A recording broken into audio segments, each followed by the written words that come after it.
$3 trillion package that would include assistance for state and local governments. It would extend unemployment insurance. It would provide another $100 billion for our hospitals. It would include the retention tax credit and bolster the Paycheck Protection Program.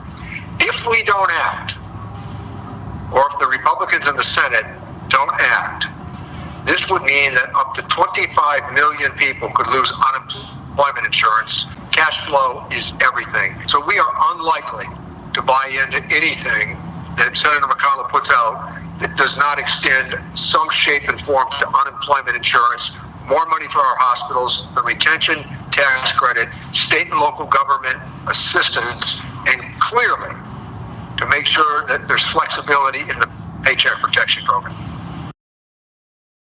And I think that we identified our voters early on, and we decided that we would concentrate on getting them out, and that's what we've done.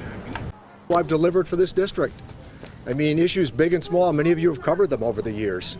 I mean, when you think of the extraordinary achievements that we've had, whether it's north-south rail, courthouse, Union Station, we were only too happy to help with innovative renewable energy support. That's a great example of far-reaching land use. You stop and think of it.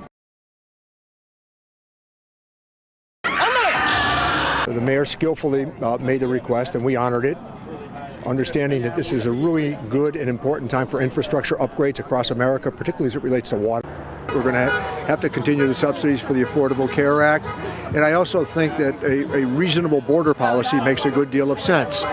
You're talking to somebody whose grandparents were immigrants, and I think we need a legal process. I don't think the American people are opposed to a legal process. Important to remember, we've already passed that legislation.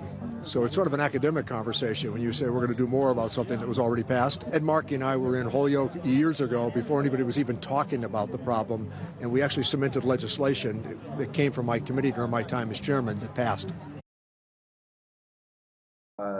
He always brings that up immediately when he sees me. And we met him in New York, if you recall, and I think he felt he would never see us again.